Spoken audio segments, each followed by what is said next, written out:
Today we're diving into one of the most dramatic showdowns in tech. Elon Musk is taking on OpenAI and Sam Altman. Musk has filed a motion in a federal court to block OpenAI's transition into a for-profit entity. And this is going to claim, he's claiming that the anti-competitive behavior and unfair partnership with Microsoft.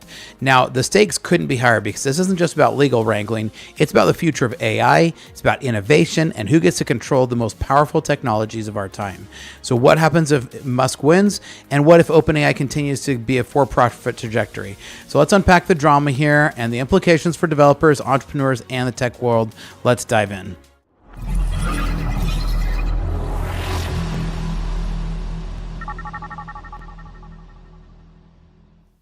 Welcome to Startup Hack. I'm Spencer Thompson here at Startup Hack. We train licensed developers in our coding boot camps, as well as build custom software solutions for companies. With a decade of executive leadership as a fractional CTO and 25 years in software development, I've mastered transforming tech teams and products. So let's break this down today and take a look at the critical pieces so you can understand what's at stake here and why it matters to all of us. Now, the core of the legal fight here is that at the heart of this, Elon Musk's legal action is a motion for preliminary injunction to stop OpenAI from becoming a fully for-profit company. Musk's lawyers argue that OpenAI, originally founded as a nonprofit, was never intended to evolve into a profit-driven entity tied closely to Microsoft. They even called OpenAI a Frankenstein stitched together from corporate interests. Entrepreneurs, this raises a key question. When does a company's mission get overshadowed by profit? So for developers, the big part that we're thinking about here and that you have to look at is how would a shift in this ownership or its priorities affect you? Now, Musk has definitely had a long-standing beef with Microsoft here, right? One of the main points in Musk's motion is that OpenAI's partnership with Microsoft gives the tech giant an unfair advantage in the AI race. The concern is that this partnership could lead to monopolistic control over AI tools, stifling innovation for smaller players. Now, developers, this could directly impact your ability to access affordable AI tools and APIs because Microsoft has worked to really open a lot of this up and to build it out, especially for the .NET community. Now, for entrepreneurs, it's also a reminder to stay cautious about overly dominant players in your ecosystem, right? Now, there's a huge antitrust accusation here. Musk is also accusing OpenAI of engaging in anti-competitive behavior. Now, this is a big shot, right? This is definitely a shot across the bow. By aligning so closely with Microsoft, OpenAI risks shutting out competition and controlling how AI is developed and how it gets deployed across the industry. See, Microsoft owns Azure, and they're really trying to integrate and build a lot of this in so that you can work with this so they have a great play with their cloud offerings. Now, for developers, this could limit your choices, and it could drive up costs and lock you into ecosystems that you don't want to depend on. So Musk's legal challenge isn't just about stopping OpenAI. It's about keeping AI playing field open and fair. What do you guys think? Do you think that's going to really hit? And if so, how's that going to impact you? Let me know because I love getting comments down in the comments as I make my videos here. Now, if Musk's motion succeeds, this would be huge for the whole industry, right? Because the stakes on this couldn't be higher. OpenAI plans for a for-profit future, and it could get derailed if Musk's lawsuit wins.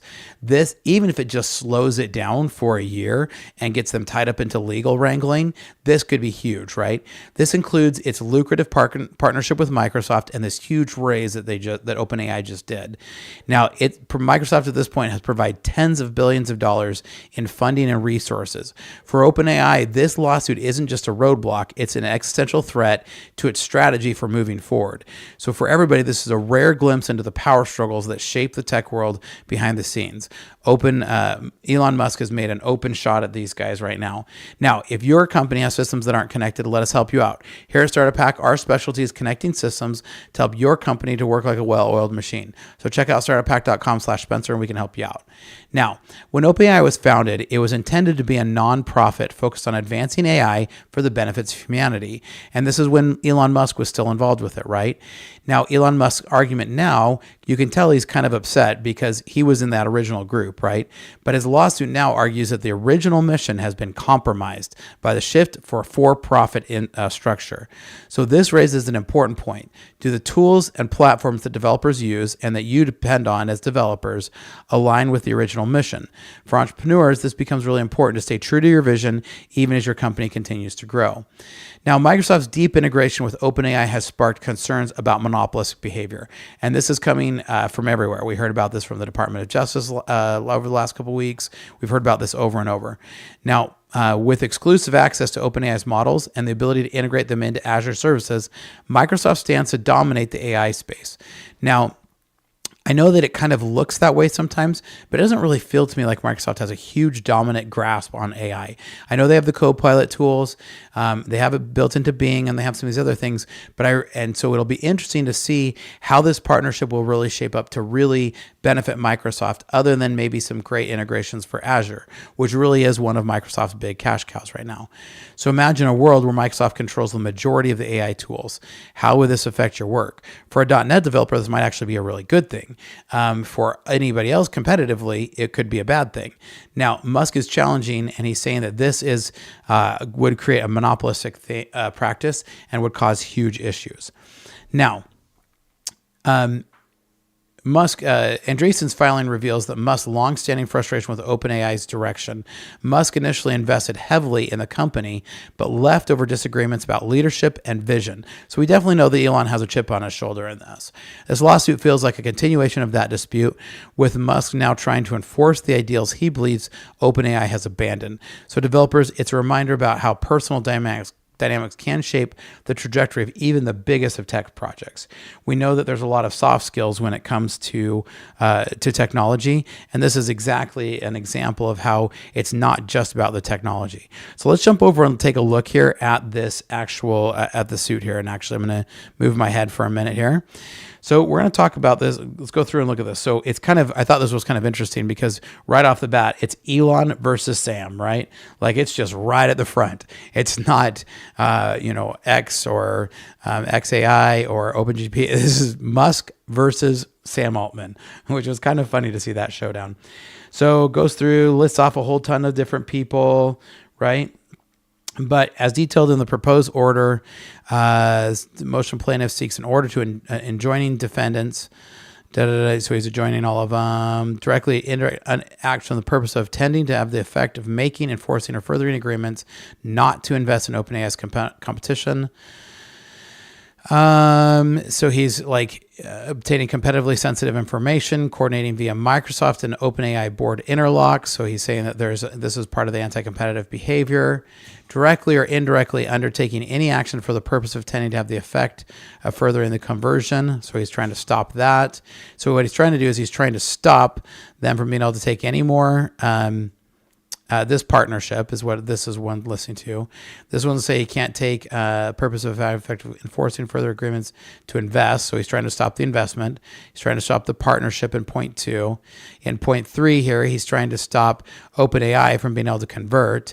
And in 4, he's trying to stop the material financial interest, right? So he's trying to stop anybody from doing any more contracts with an OpenAI, because basically he's stating here that there's been too many people, and he's saying the motion is based on the grounds that will irreparably harm to the defendant.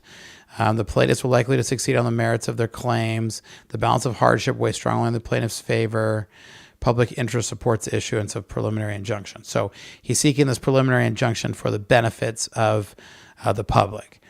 And so this is an interesting take, because as you read through this, and it goes through a lot more legal legalese and stuff. And obviously, as with any legal doc, this is going to go on, and there's a lot of different parts here. And I'm not going to go through all of this, but because we'll summarize all this up in my notes, I've summarized all this. But ultimately, it would be one thing if Microsoft were once again engaging in anti-competitive behavior, this time with OpenAI. So they're saying right off of here that the moratorium, that they're just basically firing directly out to say this is happening. OpenAI is working on anti-competitive behavior with Microsoft's. Lots of big words here like, flagrant breaches of charitable mission, right? So the original stance is that OpenAI was supposed to be charitable for all mankind, and now it's all going against, for profit. Some of the other things I found is more fundamentally the charity should never have put in this position. Musk made absolutely clear that his donations, so this is the original donations that he made for the years of 91 through 97, were conditioned on Altman and Brockman's firm commitment to operating as a nonprofit. So as being one of the original donors for the company, he's trying to make the basis of this. So lots of interesting pieces. I'll put the link of this down into the article. I'm curious to hear what you guys think about this, because I'd love to get your guys' comments. It's one of the best compliments that I can get, is to hear from you guys on this. And so I'm curious to hear what you guys think. Now, if OpenAI continues its partnership with Microsoft, developers could see a higher cost and fewer alternatives for AI. So whereas right now it seems like everybody's playing nice, Musk stands here and the premise is, and what I feel will ultimately happen, is that we will see price gouging happening. So open source projects will definitely struggle to compete, because especially in the AI space, you need so much money to be able to train these really large models that it's almost impossible for a small guy to be able to compete with something. Mark Zuckerberg said that training the last Llama model took hundreds of millions of dollars. That's crazy. There's no way that a startup can compete against that when it just takes that sheer level of horsepower. And so this is why we can see that there's definitely, it's not only just in the fact that they are this big, but then if they're behaving in anti-competitive behavior, that's going to also block any of the little guys. So Musk's legal challenge could reshape this dynamic, preserving a more diverse ecosystem. So think about the risks of relying too heavily on one vendor for a critical technology. Now, if you're scaling your tech stack and it feels overwhelming, Startup Pack is here to help. We specialize in optimizing and connecting the system so that you can focus on what matters most, your customers and your product. So check it out here, because we definitely would like to be able to help you out here. So check out startuphack.com/Spencer. Now, Musk's lawsuit raises broader ethical questions about profit-driven AI development. Can companies balance financial goals with the responsibility of creating ethical and unbiased AI? Now, this is a call to action for all of us. Build tools that prioritize fairness and transparency, and consider the ethical implications of the technologies that you bring to market. Now, one of Musk's biggest fears here is the concentration of AI power in the hands of just a few corporations. This isn't just bad for competition, it's bad for society. He's stating that if you imagine a world where AI innovation is controlled by a handful of companies, and yes, visions of Big Brother and Skynet and Terminator, come into play here, right? But Musk's fight is about preventing that scenario from becoming a reality. Now, I think we're a long ways from AI being that scary. I think this is a bit more of a corporate move for Musk to try to slow down OpenAI. If OpenAI and Microsoft join together, it will become almost impossible to stop them, and it will become anti-competitive. So I do believe in that. I'm less concerned that it's going to create the Skynet that's going to burn the world down, but that's a different video that I'm working on, that I think that OpenAI is not exactly what everybody's claiming it to be. Now, if Musk's motions were to succeed, OpenAI plans could come to a screeching halt. If Musk gets this injunction, it would really shake things up for Altman. This would force the company to rethink its business model and potentially sever its ties with Microsoft. And that could be huge. Now, obviously, that's not going to happen overnight. There will be appeals and there'll be all kinds of stuff. But Musk is actually filing for an injunction to try to get this to stop. So it'll be interesting to see where this plays out, even if it does nothing more than slow down the partnership or slow down OpenAI from being able to convert. That even of itself would be a huge strategy. So I definitely think this is a big game of chess between Musk and Altman. Now, at its core, the lawsuit is about the future of AI and who gets to shape it. Musk's challenges to OpenAI is as much about principle as it's about strategy. So it's a wake-up call to stay informed and engaged in this debate that will definitely define our industry for decades to come. Now, what are your thoughts? Do you agree? Do you disagree? I love to have a great discussion, so make sure you leave a comment down below. Make sure to like and subscribe. Here at Startup Pack, we love to train software developers in our licensed coding boot camps and build custom software solutions for companies. So reach out because we'd like to help. Check out startuphack.com/Spencer or hit the links down below, and we will catch you guys next time. Want to become a software developer but don't want to spend 4 years in college and rack up massive student loan debts? Think you need technical expertise to get started? Welcome to Startup Hack, a better way to start your software career without without student loans and years without income. One-on-one tutoring is included so you never get stuck and have guidance through the whole process. No technical experience is necessary. Learn at your own pace and in your own space. Starter Pack has worked with local state agencies in your area to make it so that qualifying students can get the program costs covered entirely and students can start earning while they learn. Hello, I'm Tom Smith, and I completed the full stack development course offered by Starter Pack, and I must say that it was an excellent experience. The course curriculum was well structured and covered all the necessary concepts and tools that I needed to start in software development. The tutors is what set this course apart from others. They were knowledgeable, experienced, and always available to help provide me with guidance and support. The course provided real-world examples and studies to help me understand and apply concepts better. The course was very hands-on. The projects were a bit challenging, but very rewarding. It helped me to build a strong portfolio of skills to showcase to potential employers. Starter Pack helped me land my first job as a software developer just weeks after completion. Do not hesitate to take advantage of this affordable and efficient software development course. Hi, I'm Jacob Nickerl, and I completed the full stack development course offered by Startup Pack. It was the best decision I ever made by a landslide. In 5 months, I went from a college student who was working at Home Depot part-time to a full-time software developer, all without needing to finish my college degree. The course curriculum was extremely well structured and covered all the necessary concepts and tools that I needed to start as a developer. One thing setting Startup Pack apart from any other coding bootcamp was the quality of one-on-one tutoring available. I received invaluable coaching on real-world problems as part of the program, both via screen sharing calls and chat support. All of the projects that we did were challenging and thought-provoking, but left me feeling very accomplished and very prepared for my first job that I was offered just days after completing the program. Complete our 3-month coding bootcamp, gain hands-on experience, and land a paid internship. With 2 years of experience, on average, our graduates are making over $80,000 per year. The 3-month program includes technologies from Microsoft, Google, and Facebook. No debt, just a quick path to earning. Check out starterpack.com.